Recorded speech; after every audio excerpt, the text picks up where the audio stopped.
Moto One Podcast Network.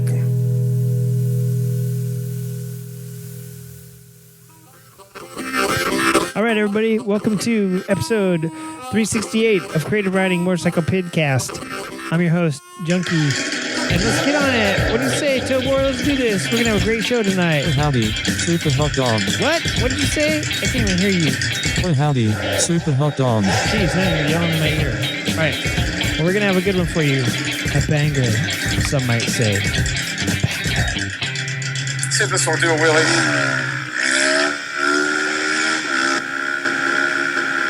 The views and opinions of the participants of the Creative Riding Motorcycle Podcast are those of the participants and do not reflect the policy, position, or opinions of the Creative Riding Moto One Podcast Network or any of their affiliates. Moto One made us say that, by the way. Enjoy the show. Enjoy the show, everybody. How are you doing? And Tobor, my good friend, hello, how are you doing? Hello, Junkie, you fecal mass. Jeez, you're like yelling. I'm going to turn you down a little bit. And also there. And also, what do you call me? A hot dog. You called me a hot dog. Because hot dogs are flesh-filled tubes, and so are you. What? But you're super idiotic. Oh, you son of... Get over here. Where's my... Take that, Tobor, you a-hole. Hey, before we get into this week's show, let's just get straight into it, Tobor. We're going to get into this Blabble Fest. And, okay, I have to turn on the sound effect board. Something's going on with it, yeah. We are in, even though you're banned from being in here, Tobor, we are in the luxurious and glorious. There we go, I fixed it. No thanks to you, Tobor, you idiot. JK, this is still the Creative Riding Show. Tobor, you missed. We are in the glorious Glendale studio today, and I just wanted to say they cleaned up in here since last time we were in here. It looks marvelous, and it's fabulous. Got some notes here, not as many as I would like, so hopefully we got the ones that I'm supposed to have. And I don't even know where I was going with this, Tobor, because I don't even remember what I was looking at, but you and I were looking at some, that's what it was. We were looking at some news feed, and I just saw like 36-year-old woman lives in a van and travels in her truck full time. I just want to say, when I was 36, if I lived out of a truck, I would have been called, back in those days, you'd have been called a failure, and nowadays you're basically a modern hero, I guess, or you're someone's idol. You know what I'm saying? You're like, you could be an influencer for living out of a truck. So people often still call you a failure. Oh, shut up, Tobor.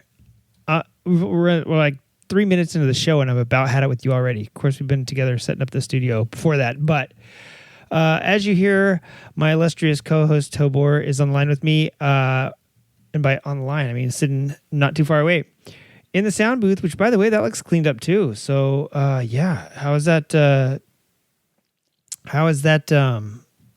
It looks like it's good in there. I don't know what else to say about it. Looks like it's good, and I hope you have a good time in there. Of course, my smelly human companion. Okay, Tobor. I about had it up to here. Let's get into this week's show. Let me see. We have some news. We got the regular stuff. Before we start going into that, before we get into all that jazz, I want to say, back the last time we had Johnny and Dawson on, had all this editing equipment around, and we had this crazy feedback loop, and I did not know what was going on. Johnny was like, oh, it's terrible. It sounds like a freaking helicopter in my ear. And I didn't know what he was talking about because we weren't hearing it on our end. I went ahead and plugged myself into the FX send because we were doing a mix minus with them.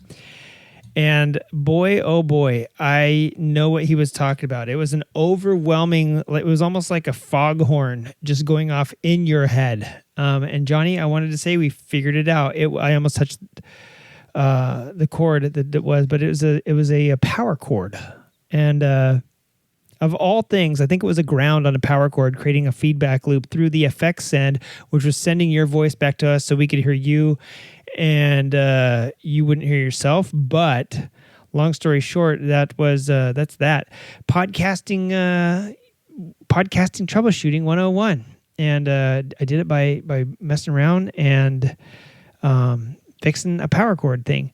Let me see what else we got here on our notes. I'm moving our notes over to this screen now that I got 2 screens to work with, and I'm so stoked about it. I did want to say also thank you to Ted from the Motorcycle Man. I'll be on a upcoming episode of that if you want to bore yourself and listen to that. I think it's going to be coming out in a couple days. Might be coming out the same day as this one by the time they both air. And so, just want to say thank you. We were talking a lot about, the show turning 10 and all that fun jazz. How it's been, I don't know how it's been being a podcast for 10 years. Also, let me think. Oh yeah, we touched base vaguely on my dog problem, and I've been talking about this so much that it's making me sick. So I just wanted to say I said, let's put a pin in that and come back to it. We never came back to it. I just wanted you all to know, dog is doing great. Dog is, as far as I know, dog is alive and well. So if you have pet insurance, great. If you don't have pet insurance, go get it right now. And that's all I'm going to say about that. So, not going to bore you with our monetary woes, but we'll say go get some pet insurance. It is worth apparently thousands of dollars. So, and what else we got going on? That's about it. Highs and lows. Maybe we'll actually cover this more in depth in highs and lows. What else is on our list here? Our introduction into this week's episode. 10 years ago, we were cool. You know that, right? 10 years ago, I want to think we were cool. We were, basically 10 years ago, you had to know how to podcast. That sounds very boomer of me to say 10 years ago, blah, blah, blah. Gas for 13 cents, this and that. There was some gatekeeping in the fact that you had to set up distribution and hosting for your audio. Step one was that you had to find a way to record and make it digital. And yes, believe it or not, 10 years ago, although digital recordings have been around forever, they've always kind of been expensive. And 10 years ago, they still were, they weren't cheap for home broadcasters yet. Cliff Ravenscraft, I remember this fool when I was first starting out in podcasting, listened to his show, and he was telling everybody, you got to get the Heil P37 or whatever this fucking microphone was. It was $300. And I was like, dude, are you kidding me? Like, so ridiculous that people had like this golden standard of podcasting. I'm going to tell you, the Shure, I believe it's the SM57. That is what the president of the United States, at least up until Barack Obama was president. Now that Trump's president, who knows what they're spending money and cutting money on. But the SM57 by Shure was what the president had on their dais. And everyone's, the Heil, blah, blah, blah. And the Heil, like I said, I think it was like the PM9742, Spec 9 Mark 7, whatever it was. Everyone that was like, oh, you're a real podcaster if you had that. So there was like this weird like gatekeeping as far as like, people going, yeah, don't do this and don't do that. I don't think any of those people were actual audio engineers and had any damn idea what the hell they were talking about. And podcasting was sort of like the blind leading the blind. The blind leading a little bit less blind at that time. Another thing was, so basically, the very first thing I ever did was 10 years ago, there was still a lot of analog audio. This is where I was getting with that. Still a lot of analog audio, analog music being recorded. And a lot of radio stations every single radio station has a stream now and a podcast, and the news even will have it. Anything that you can stream to video, you just chop that audio out and it becomes it's an audio stream, right? But 10 years ago, you kind of had to be deliberate with this stuff. There was still a lot of analog stuff out there. So the first digital interface that I ever tried was Cakewalk Studio, because I wanted to start recording music and all I had was analog gear. For a long time, I recorded all of my stuff on my friend's Tascam 2-track, which you put in a normal cassette tape. And if you're old enough to know what a cassette tape looks like, or if you're young enough to have gone to like a vintage store and bought one, and I think they're actually like making cassettes again. for the last few years. You know how skinny those little magnetic tapes are. Well, this 2-track would literally record one on each side of that tape. So if you played it, it would be backwards. It was like you could only use it once, because if you played it one way, one side would be forward and the other side would be backwards. So you had to play it in the recorder for whatever you recorded it in, and you couldn't play it in a regular tape recorder. So yeah, it was really cool. Like I said, all my mics, everything was analog basically at that time. Shortly thereafter, so Cakewalk was my first thing, and Cakewalk was like, from a guy going from analog stuff to digital stuff, it was an insane leap. Like, oh my God, I got to push buttons and like learn commands. Now it's like learning programming to record, when before I just had to push a button and turn some knobs, right? So just like everything else in this world, it's very, you sound like a Luddite boomer when you talk about that stuff nowadays. But back then it was reality. Shortly thereafter, I found Audacity. And Audacity is pretty good. I think it's still pretty good. I think I downloaded Audacity just a while ago to see if it was still around, because Audacity has a lot of free, for a free thing, it has a lot of tools, and it's really crazy how good you can audit with Audacity. And then eventually Apple's GarageBand, and they featured a template simply called Podcast. And I was like, wow, that really made things easy, because you used to have to like do ID3 tags, and you used to have to like wrap it in like an embedding code, put it in the RSS, all this crazy stuff. Apple's podcast template right in GarageBand, you just click that, and half of that stuff was generated for you. All the ID3 tags were generated. It converted it to an MP3 format. And I mean, the whole reason, the iPod, the reason that we call these podcasts in the first place was that Apple's iPod was this little mobile thing that you carried around. You didn't have phones that played music back then. Not yet anyway. You probably still had a flip phone. The iPod, you would download all your radio shows and all your podcasts onto it, and that's why they call them podcasts, from the iPod.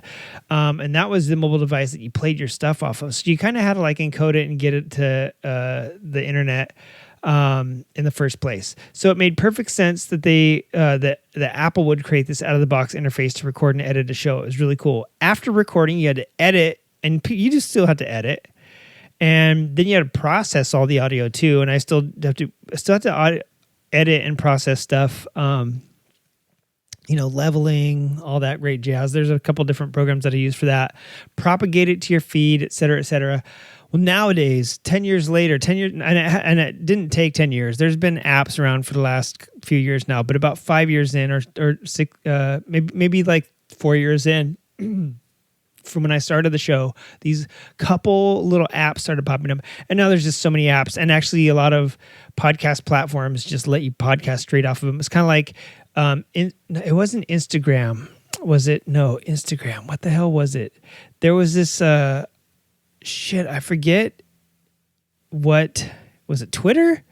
There was some company, it might have been Twitter, that had this thing called Periscope, and you could like live broadcast yourself. And it's basically what Instagram and all these Facebook Lives and Instagram Lives is, what they copied. But Periscope, you could like look up what people were doing in your local area, and you could just jump in on anybody's stream. Reddit did it for a while with their Reddit sessions and Reddit RPAN Live and all that stuff. There's excuse me, it was pretty cool. Like there was just a lot of cool stuff out there, and it started to come on where you could just do a podcast from an app. You didn't have to know how to do any of the background stuff anymore. But when I first started, you had to know all of that, and now they'll do everything for you: monetizing, finding you partners. People actively look for your podcast now, and people actively try to get with you and like, hey, we'll improve your search engine optimization. We'll help you improve. Like, we'll get you like 45 free listeners, like per, Google Flap or whatever you're going to, give us. I don't know how much Google Flaps are anymore, but anyways, long story short is that, it is. It is. Hang on. I'm going to pause real quick. I'm getting a text from Dawson. She probably wonders if I'm recording. Okay. Dawson maybe threw me off track. I think I was talking about recording a show. Sorry about that, everybody. My mind. That's right. My mind is useless. Anyways, so yeah. Let me see. I was just saying that times have changed, basically. And back then, I used to talk. There was a lot of moto podcasts, but not as many as there are today. I used to talk to a lot of other moto podcasters. As soon as it became really easy to podcast, shows that traditionally radio broadcasts started releasing digital streams like This American Life and all that stuff. I knew right off the get that it was going to be, in no time soon, there was going to be like the mainstream media was going to be having their meat hooks in the old podcasting podcastosphere. And sure enough, now Revs, I knew like, hey, I even think I told Liza from Motorcycles Misfits. I think I said, Liza, next year, like Anchor just dropped. Next year, there's going to be like Cycle World and all those guys that are, those motorcycle print was starting to go the way of the dodo pretty quickly. I had a feeling they were going to all have podcasts. Nobody did. Revzilla does now, but surprised none of those other ones did. So that was that. And then Jensen Beeler. Oh, Asphalt and Rubber. He used to have Asphalt and Rubber. He started like Rap Talk or whatever. And that was, they did eventually start podcasting, but not the big ones like I thought. Although it didn't happen quite as fast as I thought, people coming in and taking our little piece of the pie. Radio was what I was trying to think of the other day. I was talking about this like radio show out of Des Moines that was also a podcast. It was Pit Pass Radio, and they were I forget what station they broadcast out of, but they were the two wheel power hour. I think they were a radio show. These guys were also podcasts, and so.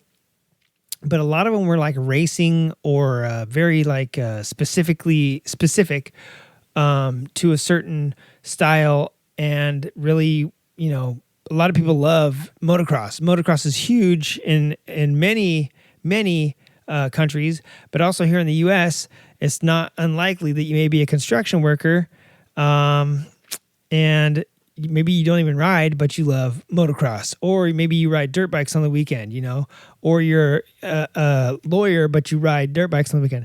Not everyone that rides street bikes. And that's why, that's an important market not to fail. But there was a lot of motorcycle shows back then. They just weren't like they are now, where there's a lot more motorcycle shows revolving now around like street riding. There's even a lot of club motorcycle shows and stuff like that. So, 2020 changed everything though. 2020 really changed everything. The Anchor app was launched in 2016 and quietly made podcasting easy. It was updated in 2018 to be even easier. And I think that's when I heard about it in 2016, but 2018, it was like, all right. And then in 2019, Spotify acquired it. So if you didn't know about Anchor, all of a sudden now you do. Everyone knows about Spotify. And the timing couldn't have been more fortuitous, as on March 18th, 2020, our fearless leader, President Trump, spoke these words.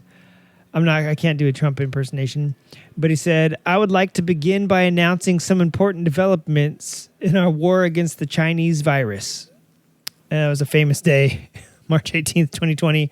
The Chinese virus was COVID-19, and despite the, quote, 15 days to slow the spread campaign that the White House put out, and I think most of the globe put out, thousands of people began isolating or working from home that year, owing to the podcastosphere erupting that year. And 2020 was the year that a lot of new podcasts came out. Anybody that had been listening to podcasts for 5 years, 2015, we were ramping up as a show. 2016 really started climbing. 17, I think, is when Wiggins came on with me, or 18. We were really peaking. 2019, we had this huge peak. 2020, things dropped off. Not only because we quit recording in person, also, Wiggins didn't want to record on the phone or on the computer. He's like, dude, it's just not worth it to me to sit on the computer for like an hour or two, or with Wiggins here, 4. So I get it, and it's not the same drinking, beer on a screen with somebody or drinking a whiskey as it is when you're in person chatting. So I totally get it. So our listenership dropped off, but also more podcasts came on. And that's part of the reason why everybody and their mom had a podcast. And so thousands of people, Anchor, Spotify, they were just one of the first podcast apps that took care of recording, hosting, all that stuff simultaneously within the same app. According to an aggregated podcast data on Google, in 2015, there was 15,846 new podcasts released, which was an 11% increase over the previous year. In 2020, there was 1,018,817 podcasts added, which was a 202% increase over the previous year, and it significantly dropped year after year since then. But dude, talk about like a whammer bammer, dude. You go from like I forget how many podcasts they were saying, like 400 something, to in 1 year there's a million, 1.01 million or whatever the hell. And needless to say, not only did hundreds of new motorcycle podcasts emerge, but new podcasts from every possible segment had a niche and a voice now. And what didn't increase was people's amount of time that they had to listen to them, because people aren't commuting anymore. People aren't, listening to the show on the drive in. So our listenership took a dive, and knowing how to podcast really sucked. And not really sucked. It didn't matter anymore, I guess is what I'm saying. So yeah, it was interesting. And I had a few of these stats up here on my screen. Let me see if I could get this one off so I can get these on. What does it say? Yeah, it says how many podcast episodes are there? In Apple Podcasts alone, as of April 2025, there's 106,796,000 episodes. And active podcasts, there's currently, as of January 2025, according to Apple, and this isn't only on Apple, I don't think, this is just an aggregation, there's 436,240 active podcasts. So despite all of this stuff, and it's dropping 15% every year, so despite all this stuff, I am glad to be an American, where at least I know I'll be. To podcast what I want to do. You can't take that from me. Sorry, I had to stall so I can get the notes up here on the other page. Anyway, so all that boring podcast stuff aside, we used to be cool 10 years ago. We used to be kind of, we had a really growing audience, and we used to actually be sort of cool because we were something different. And now, like I said, everyone and their mom has a podcast, and everyone and their mom can have a podcast, and that's good with me. All right, Tobor, you ready to get this show on the road? Oh, Kim's texted me, and our next show coming up is gonna be me and Kim.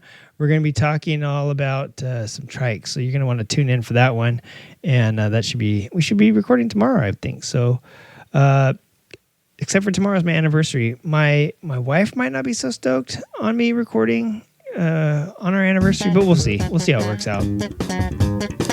All right, Dawson, you're distracting me from the show.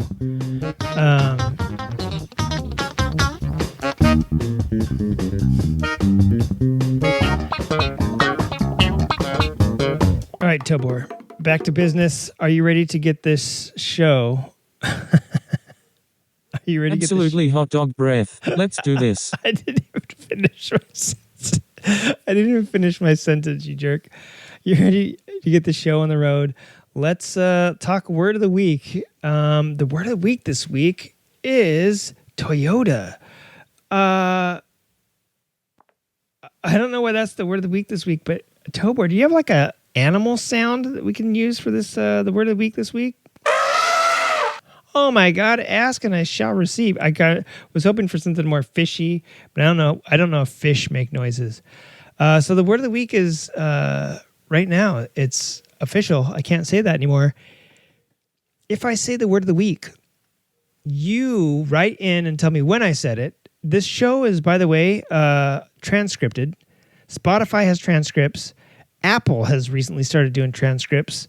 And SoundCloud does transcripts, I believe. Spotify. What else does transcript? What other podcast things do I have?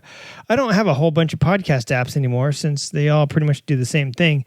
But I'm pretty sure that most things nowadays have a transcript. So if you are interested in hearing a bad AI translation of my mumbling, it rarely picks up what I actually say, and it can never get the words Tobor right. It always says Dilbor, Tobin, blog, or whatever it says. But yeah, I'd be interested if you want to, getting back to the word of the week, if you want to use the transcript to go and search for the word of the week, do it. Then email the show and tell us the timestamp. If you are the first person to do so, and I will go and check all of the things, try to use email, creativewritingpodcast@gmail.com, DM us on Instagram. You can hit us up on Facebook. It should send the thing. They're both, Instagram and Facebook are the same company, so it should send us a notification. And don't do it anywhere else, because those are like the best places to contact us. If you're a Discord member, you could probably do it there. If you do find the word of the week and you send us a missive and says, hey, I found it at this timestamp, and we go and verify it, then I will send you something out of the box of junk. Why the hell would I want something out of your box of junk? Good question. Probably you wouldn't. The whole reason it's a box of junk is because I don't even want this stuff, but there might be something cool in there that you want. Looking over at the box of junk, right now I can see 2 handmade shirts that Junkie has made. I can see an SAE toolkit. I can see a piece of paper that I can only imagine as a bunch of show notes, and I don't know what would be cooler than like getting a bunch of show notes from a show that's been around for 10 years. You can actually frame it, I'll autograph it, and you can hang it under your bed for monsters to look at.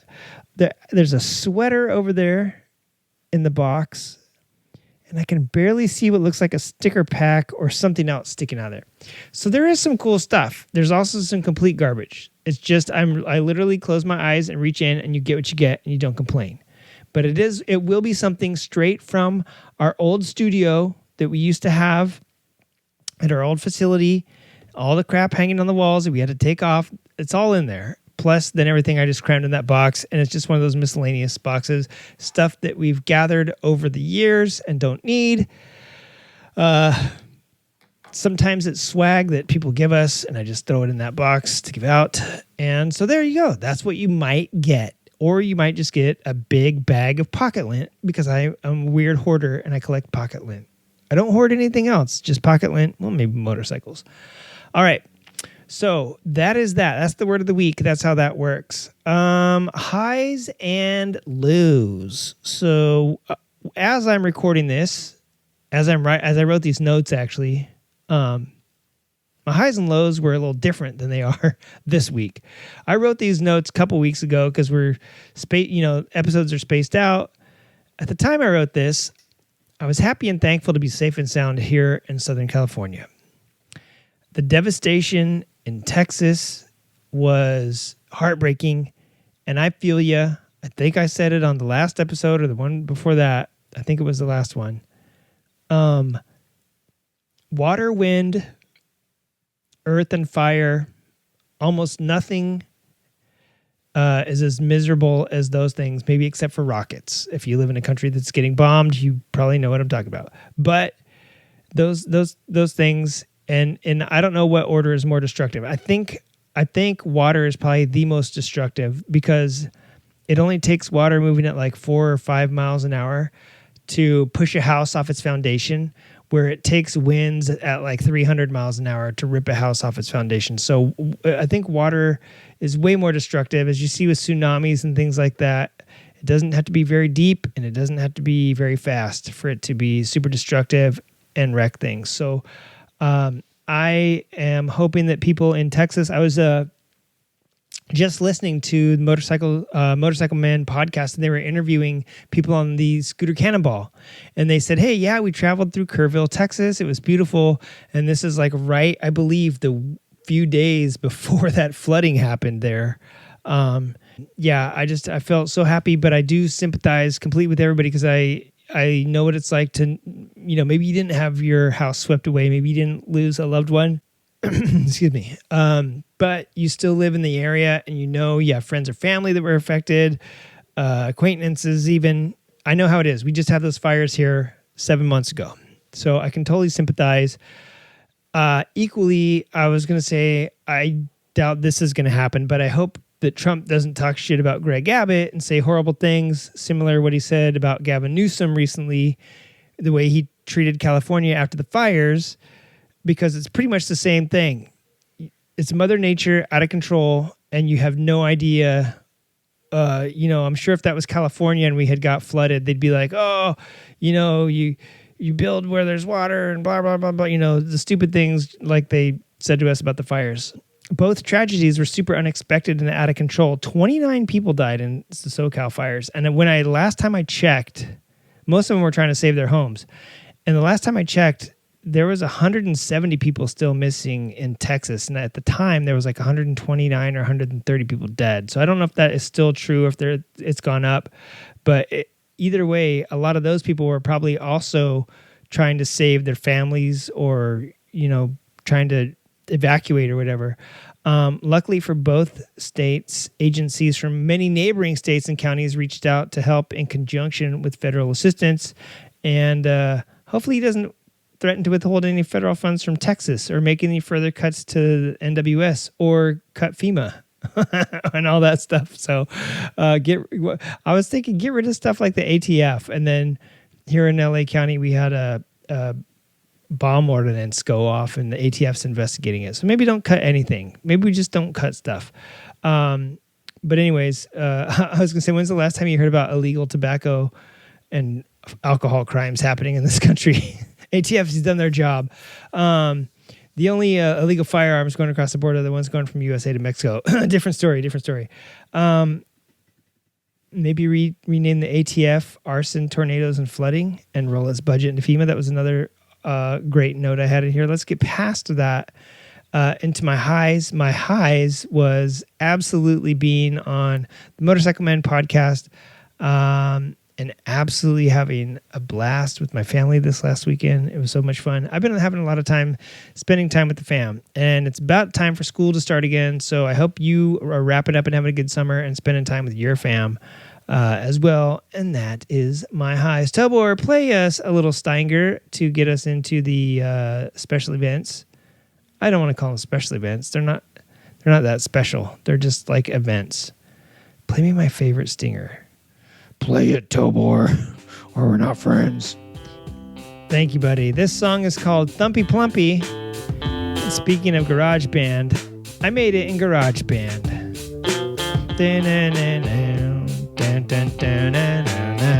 That's a MIDI guitar, by the way.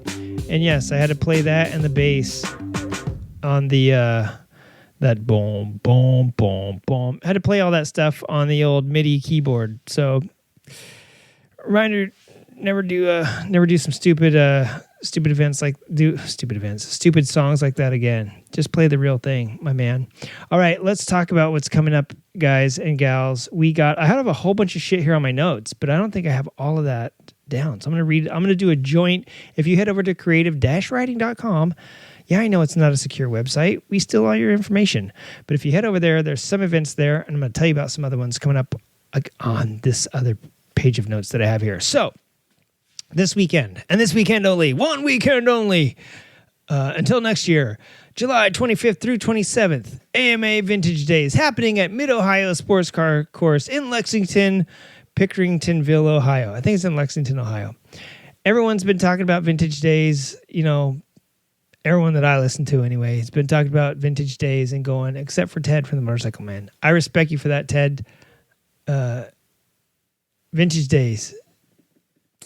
I don't know. It's one of those bucket list things I still have never done. So I'll hit it up one of these years. Maybe next year.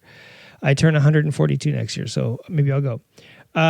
Also, July 29th, which is the last Sunday of every month, at Veterans Memorial Stadium in Long Beach, it is the SoCal Cycle Swap Meet, and that is a monthly swap meet that happens, like I said, the last Sunday of every month, with vendors selling motorcycle parts, gear. There's food, music, and even bicycle stuff. There's all sorts of two-wheel stuff, and just like Vintage Days, you'll go there there'll be 900,000 Harley stuffs, but you might find like a cool, I don't know, you might find a cool $1,800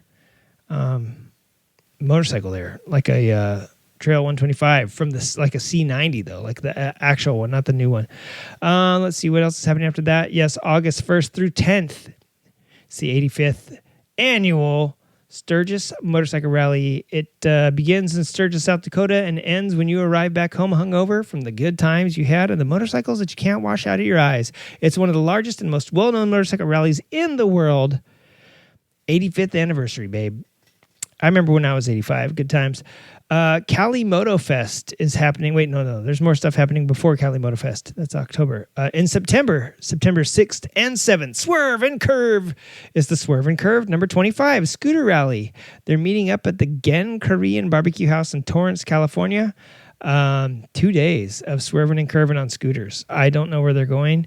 You just better meet up at the Gen Korean Barbecue House. And if you know how scooter people do it, they do it early, they do it fast, they do it hard, baby. So you better get there in the morning. And yeah, just check out Swerve and Curve number 25 to figure out what's happening. September 13th, my favorite day of the year, it is Desert 395 Biker Rally. It's happening in Ridgecrest. 395 is the freeway out there. And so the 395 Biker Rally, I have no idea. Is it going to be just a bunch of like off-road dirt bikey stuff? Because that's really what Ridgecrest is known for. It's like where a lot of Hare Scrambles and the Biltwell 100 and a lot of off-road races happen out there. So a lot of car rallies back when I was into racing cars happened out there too. So the 395 Biker Rally, not sure if it's going to be bikers or if it's going to be dirt bikers. September 14th, after you hit the Ridgecrest area. And in September, it might be nice out there, actually. It might be as hot as balls, but it might also be nice. If it's too hot, head back over the next day, September 14th, to the Boots and Bonnets All-British Car and Moto Show. That's happening at the Autry Museum of the American West in Los Angeles, California. Gene Autry, the cowboy poet. I don't know if that's what they actually called him. And I also sounded Canadian when I said that. Poet. He's a poet, don't you know? The Museum of the American West, he so loved the West that he made a museum about it. And it's a fabulous place. Also, what would be cooler than seeing all the British bikes and cars you could ever want to see? All that weird stuff that you didn't know what it was called. Go learn about it. September 19th through 20th, Pappy and Harriet's Chopper Party. That's happening out at Pioneer Town, California. If you don't know Pappy and Harriet's out in Pioneer Town, it's a fabulous day ride from the Los Angeles area or a short, an hour ride from Palm Springs if you're staying out that way. Pioneer Town's a cool hipster place. Pappy and Harriet's is a cool hipster bar, like in a real pioneer town. And the Chopper Party is all for sport bikes. September 25th through 28th, Reno Street Vibrations happening in Reno, Nevada. Don't go there without earplugs because it will vibrate your eardrums out of your ears, and take a mouthpiece because it'll probably vibrate your teeth out of your mouth as well. That's why they call it Street Vibrations. And wear good shoes because the street vibrates. It's probably all baggers and choppers. All baggers, I mean. All baggers and street bikes. It's all bags. It's just bag ladies out there. Let me see. October 3rd through 5th at the Doubletree by Hilton Hotel Carson. That's what it says. At the Doubletree by Hilton Hotel Carson. A 3-day event for motorcycles is happening and three-wheelers featuring rides, a show of shine, and a sound competition. Cali Motor Fest down at the Doubletree by Hilton Hotel in Carson. October 3rd through 5th. October just the 5th, so don't worry about the 3rd and 4th, is a two-stroke extravaganza. That is happening out yonder, I believe, I told you I'd find out closer to this when it's going to be coming up. I believe that's happening out in Oxnard area. If you are an ICE agent, you're probably already out there raiding people off the strawberry farms. So if you like motorcycles, stay out there for two-stroke extravaganza. Let me see. What else could possibly be out that way? Maybe it's in Camarillo, which is also pretty much the same thing I just said. October 3 through 5. Yeah, don't worry about this Cali Moto Fest happening. If you're not if you're not out here, if you're not in SoCal, because also if you're up in Oregon, Crescent, Oregon, actually it's Crescent, Oregon, the Babes Ride Out Southern Oregon, happening in Crescent from October 3rd to 5th. They might be, if you're there, maybe what you ought to do is do a live stream to the Cali Moto Fest. You guys could hook up and make it like a sister event. I don't know. October 11th. Let me see. October 11th. Am I there yet? Let me see. 14, 13, September. Nope. September 20th. I skipped one. The American Legion Riders 2025 West Coast Rally is happening at the American Legion in Chino. And it's a weekend of riding and camaraderie, which most of those rallies is a weekend of riding and beating other people up. So I don't know, whatever you feel like. September 29th through October 5th is also Myrtle Beach Bike Week. I think there's one in the spring and one in the fall. And that's it for September for real this time. October 11th is the Moto Beach Classic happening at Bolsa Chica State Beach in California. That's Roland Sands. He's putting that on, and of course it's music, motorcycles, art, and surfing. October 16th through 19th is Biketoberfest in Daytona Beach. That's in Florida also, which probably Myrtle Beach is probably also Florida. And if you're going to tell me it's South Carolina, I'm going to go, what Carolina? What did you say? It's all Florida to me, baby. October 30th through November 2nd is the Moto ADV Rally happening at the Stagecoach Trails Campground in Julian, California. That has been it's going to be a fun rally featuring a scavenger hunt, some training. There's going to be some speakers there, all that fun jazz. That thing's been going on for a little bit, but I think they used to call it the Geico Off-Road Rally or something. Now it's the Moto ADV Rally. They've been doing the same thing forever. It's just changed vendors. November 6th. Wait a minute. Did I skip something in October? Nope. But November 1st is going to be the Ramona Motorcycle Rally at the Ramona Outdoor Community Center, a day of backcountry motorcycle fun. And in Ramona, it may be backdoor motorcycle fun. I lived in Ramona for a little bit. When I moved out here from Arkansas, there was nothing to tell me that it wasn't Alabama. Being from Arkansas, I was like, oh shit, this is Alabama. We got to get out of here. Yeah. And I believe that might have started from the old Twisted Throttles event that I went to way back in 17. I think that was the inspiration for the Ramona Motorcycle Rally. What else is happening? November. God, we're going to be talking about November already. November 2nd, the 46th annual Hanson Dam Ride is happening at the Hanson Dam Recreational Area in Lakeview Terrace, California. Yes, Lakeview Terrace, the one that was in the movie with Samuel Jackson / Samuel Jackson. I think he was the one in Lakeview Terrace. It was probably Nelson Mandela was in Lakeview Terrace. November 6th through 9th is the Lone Star Rally happening in Galveston, Texas. And that ought to be pretty... For Lone Star, be full of people on motorcycles. If you're in the UK, check out September 12th is the EX Enduro. I have no idea what it is, but it looks fun. It's 3 days, 12th, 13th, and 14th. And also Motorcycle Live happening in Birmingham, England, November 15th through 23rd. And if you're in Birmingham, this is how you talk. I know. I sound just like Birmingham, right? If you're from, it's like Australia for a second.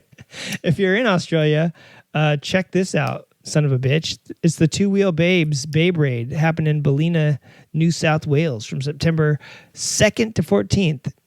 I wonder what happened to Old North Wales, by the way. Oh, that's over by England. That's over by Birmingham, man. Australian Motorcycle Grand Prix is also happening October 17th through 19th, but the Australian Motorcycle Grand Prix is happening a lot of weeks during the summertime. So ASBK, baby. But I just know that the Grand Prix is October, and that hasn't happened yet. So that's our events, Tobor. Should we do some crazy music to get us into this week's show? Sure. Okay. Yeah. Pizza, pizza, yum, yum, yum. Pizza, pizza, zap, zap. Yeah, that pizza was good. Yeah, pizza was good. Pizza, pizza, yum, yum, yum. Pizza, pizza, zap, zap. Pizza, pizza, All right, everybody, enough of the pizza song. Tobor fade this out immediately. Thank you, good sir. Yes. So it's time for what's looking creative this week. What is looking creative this week? Hang on a minute. Is Dawson still texting us in the middle of the show, Tobor? All right, Tobor. We just got an emergency alert from the studio. That was not Dawson. In fact, it was the studio, and they said you've got 10 minutes to get out of here, which is perfect. This will make this about an hour-long show. And I did want to say, so we're going to skip what's looking creative, and we're going to, and that's it. And then bike updates. We'll skip those. Let me see. So the main topic of this week's show was going to be things that I started this. I started a post on my blog like a year and a half ago. No, yeah, something like a year and a half ago. And it was about electric motorcycles. And it was about not even electric motorcycles, like Surons and things like that. And how, you know, the Motorcycles and Misfits podcast has been like blasting, oh, these kids riding these Surons. And I'm like, ooh, yeah, like I'm down with it. They're hooligans, you know, like I'm down with that hooligan vibe. And I love the mini bike shows, and I love all this stuff that's happening.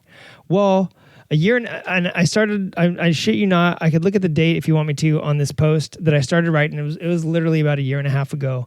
And I was going to start talking about that. Why is everyone bringing down the old motorcycle segue from what I saw? I saw it as kids getting interested in electric bikes, and then they're going to segue into motorcycles. And I think motorcycle dealerships were thinking this way, and a lot of them started to partner just a couple of years ago. I think the last IMS that I went to, which was 2019 or 18 actually, Giant was there, Trek was there. Everybody's bringing these electric mountain bikes in because they're trying to get people into dirt biking. Anything that you can do to get people into a dealership. Dealerships need this shit, especially with like all this PFAS and all sorts of other legislature that comes through that you don't even, and the tariffs. Oh my God. Like there's so many things happening right now that dealerships are going to be suffering. So whatever they can do to get people in.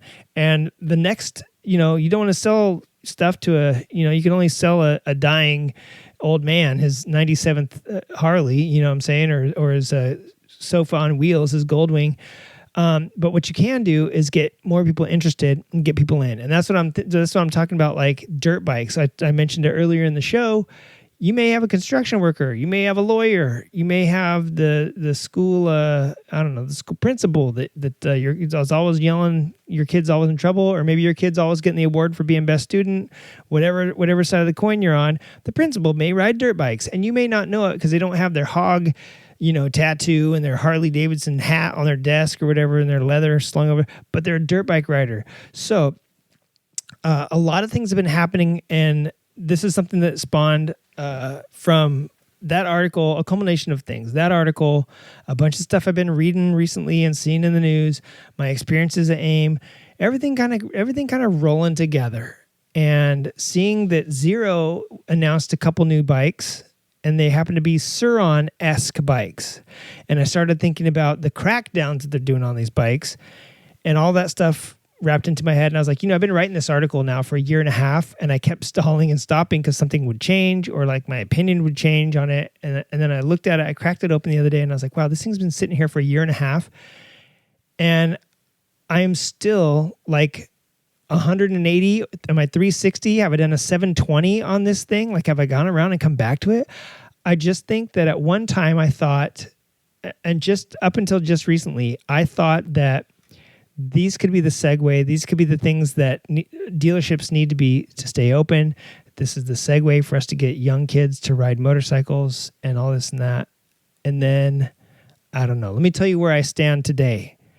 So I'm kind of turning the page, and I don't stand with Liza Miller on, hey, these kids are hooligans. We need to ban these bikes, and they're dangerous for us old people on the sidewalk, because I still don't feel, even though I'm a very old person on the sidewalk, I still don't feel like these kids, they're doing what I did when I was a kid. Now, why did I do what I did when I was a kid, which is skateboard everywhere I could possibly skate? Well, because there was very little smooth, flat ground when I was a kid. Nowadays, there's like 6 skate parks within throwing a baseball distance from my house.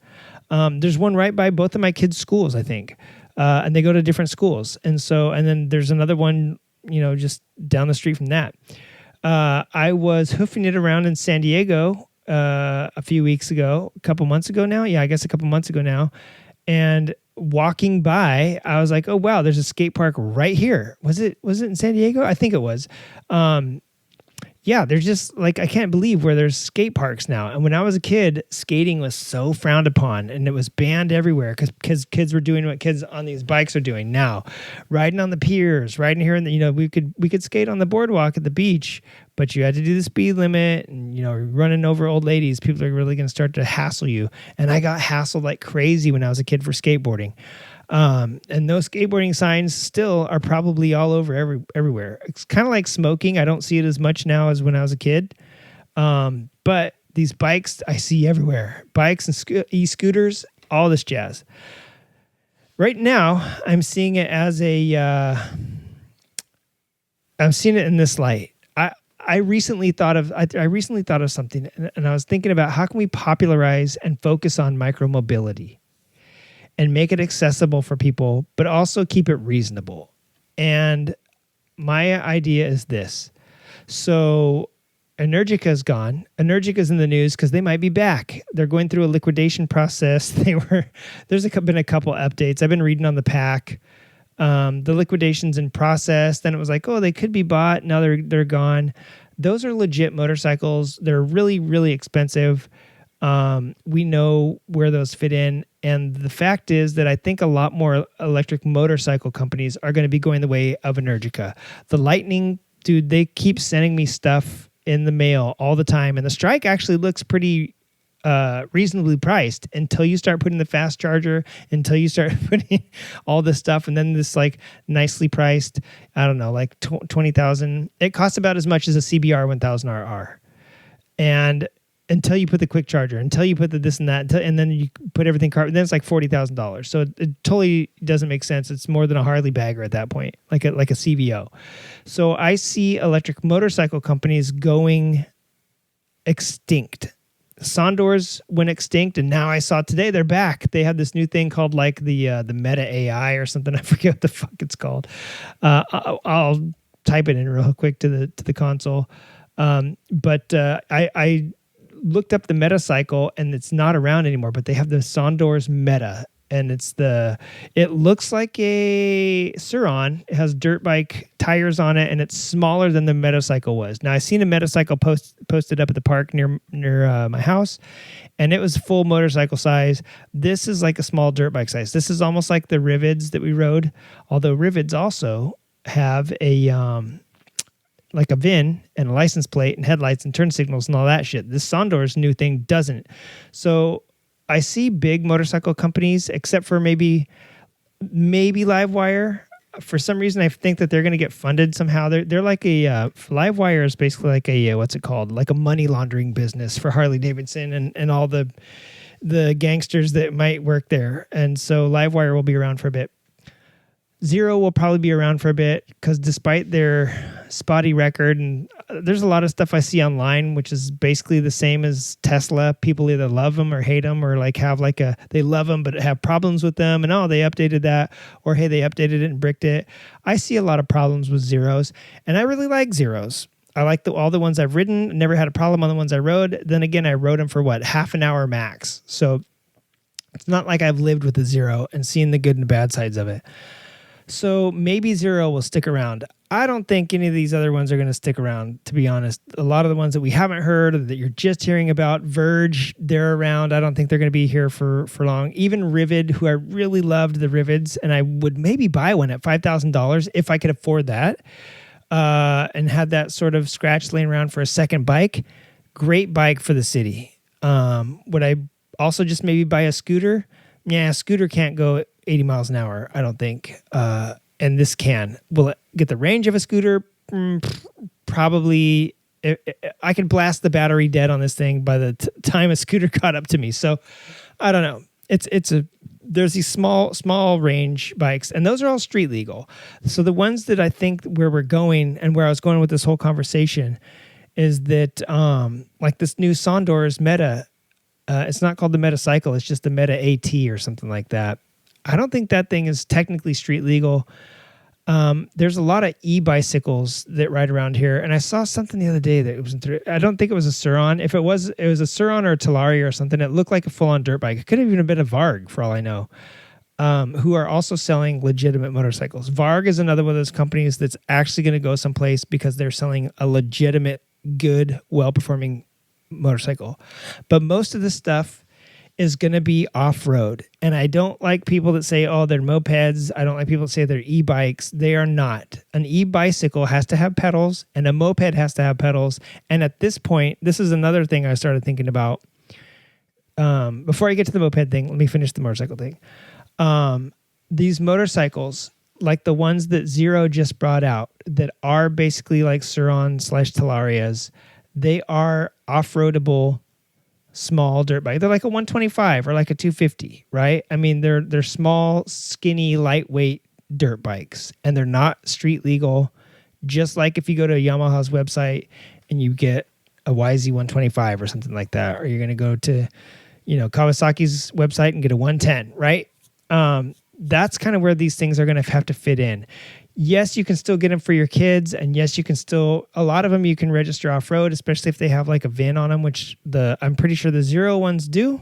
And from what the sheriff said in Orange County, at least, which the sheriff is county-wide, so Orange County, I believe, or Long Beach, which would be LA County, you can register a Sur-Ron as a dirt bike with a little serial number that comes stamped on the neck. It's stamped just like a VIN, and apparently, according to, I believe it's the Long Beach Police, so that's LA County, or the Long Beach Sheriff, which sheriff is LA County, that will be like a dirt bike, and you can take them off-road and get them stickered and register them at the DMV. That's one of the other problems. A lot of these things, even the Chinese scooters and stuff like that, they don't come with a VIN on them, or they kind of have some sort of serial number, and you got to get a manufacturer's statement of order, or whatever they call it, the MSO, I think it is, or the MCO. Maybe it's a certificate of order. Whatever it is that you get from the manufacturer that has the serial number on it, then they'll give you a VIN. So there's even a lot of scooters being sold right now, legit scooters that look like scooters and would be registered as scooters or auto-driven cycles, and they don't even have VINs on them. So it's a problematic area. So for those smaller bikes and Sur-Rons, there's this YouTube channel I watch called Electric Bike Rider, I think it's called, or Electric Cycle Rider, and he races this stuff. And he races them at dirt bike races because that's effectively what they are. They are not street legal. They are definitely not mopeds because they don't have pedals. They're not even no-peds because they go faster than 28 miles an hour. And that gets me out of the motorcycle segment. All these little motorcycle companies that are making these motorcycles that are technically motorcycles. Now let's talk about actual pedal bicycles, Super 73s, Rad cycles, Rad power bikes, and Monday, even Zeus. Like a lot of these, there's 80,000. Yes, of course. I didn't say like 92 that you're thinking of right now. There's probably 5 on the tip of your tongue that you just were thinking as I was naming off those other ones. They're all over the place. And there's even like electric, which aren't even really good. They're just like normal e-bikes. But e-bikes have to fit this like definition and law. And there are some federal laws, I believe. There's definitely state laws. And here in California, a Class 3 basically is like the same thing as a moped. Only you don't have to have insurance and you don't have to register it, which you have to insure and register a moped in California now, I think since 2018. And you have to have like an M2 license and everything. So I'm wondering at this point, whether it's an electric motor or a gas motor, where we are making the defining line between a bicycle and a moped. Because sure, motor and pedal is what moped, stands for. And bicycle, sure, they don't have a motor. Well, they don't have a gas engine, but they do have a motor, and it's an electric motor, and it's basically this is rated at the same horsepower as a moped, and it can at least do the same speed, because I think Class 3s are limited to 20 miles per hour. Class 2s, I think, are limited to 28 miles per hour, and I think that's roughly about what mopeds are limited to, at least in California. So my thing is, for this whole micromobility issue, why are we treating bicycles differently than mopeds And I was actually looking. I can't even really find real moped companies out there anymore. There's so few electric mopeds, but there's a shit ton of these electric scooters that you can get off like Temu and Amazon and stuff. And just go to any scooter shop that hawks like Amigos or any of these Chinese scooters, and they have them as well. And they're these little tiny scooters, and they just have pedals on them, but they do 28 miles an hour. They're probably rated exactly like a moped. They have turn signals and headlamps and everything, but they don't have a plate. And I'm like, man, what if you just bought one of those new? Would you get pulled over if it has a license plate bracket but no plate on it? Would you get pulled over? Maybe you do need to check with those. But my point is that e-bicycles and mopeds are basically the same thing now, except for that you don't have to wear a helmet on an e-bike. I mean, you're supposed to, in California, wear a helmet until you're 18. And maybe on class 3s, you're supposed to. But a lot of people are just riding around like on these little push scooters and bicycles. And there's scooters out there that are like $4,000 or $5,000. There's like I went down a YouTube rabbit hole, and this dude is like riding around on these like $7,000 push scooters that go like 78 miles an hour. Like you could commute to this shit. If you lived on Manhattan and you're in New York, you just push your scooter around all day. It's crazy. So yeah, my whole thought and my whole everything I've been seeing this week, at least, it's been popping up since I started looking up, what's Energica doing? Because I see that they may be back. Oh, they're not back, and I don't think they're going to be back. Now, look, Sondors is back.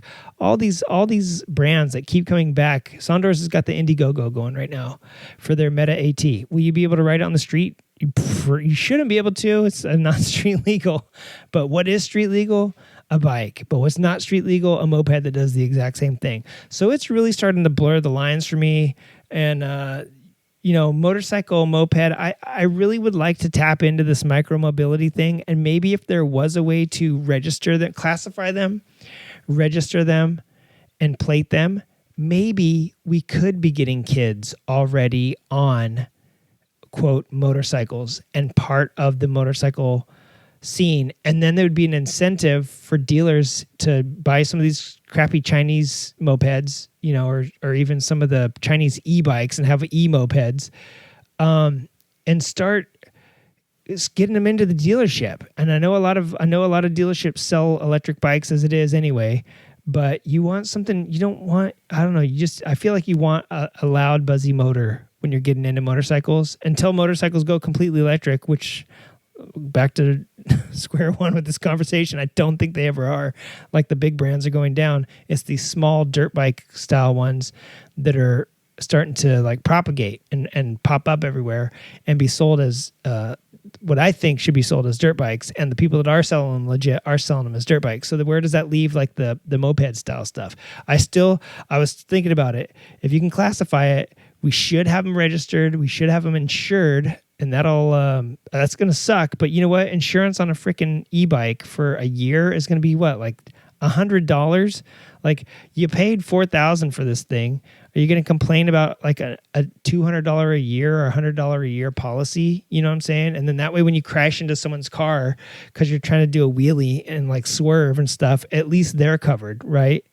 And so I don't know. That's where I started to turn into this grumpy old man about this stuff and started to see this like rift happening in the motorcycle future, if you will. And that's it. We're over time. Tober, they're shutting the light. They're flicking the lights at us and shutting it off. So folks, I got to get out of here. This is Junk. Thank you so much. Sorry for the rant. Sorry for the truncated episode. I did want to say one last thing. Yes, I know we're leaving. One last thing is Solstice Slam. I want to keep bringing it up, and I want to give you time to do it. Solstice Slam this year is going to be based on last year's winner. Josh said, "Hey, we were talking about movies, and hey, if a bike was a movie, what would it be? Or what movie reminds you of this bike?" So this year's Solstice Slam, the theme is like sort of cosplay. You can cosplay with your bike, dress up like Akira, dress up like the guy from Raising Arizona. I don't care what it is, or dress your bike up like your favorite movie. You've seen 1,000 videos of the guy dressed up like the Predator riding on this bike that looks like the Alien. You don't have to go that far, but a couple tin cans and a piece of cardboard and some paint goes a long way, dude. Paper mache, and I don't know, dress your bike up like if you have an old Honda Dream, dress up like Pee Wee Herman and do some tricks on it. Look awesome. Anyways, that's Solstice Slam this year. You win fabulous prizes. And with that, we are out of here, folks. Tobor, peace and grease, baby. Next episode, stick around for me and Dawson talking about trikes and listen for us on the Motorcycle Men podcast. Thanks, everybody. We're out of here. They're cutting us out. Bye.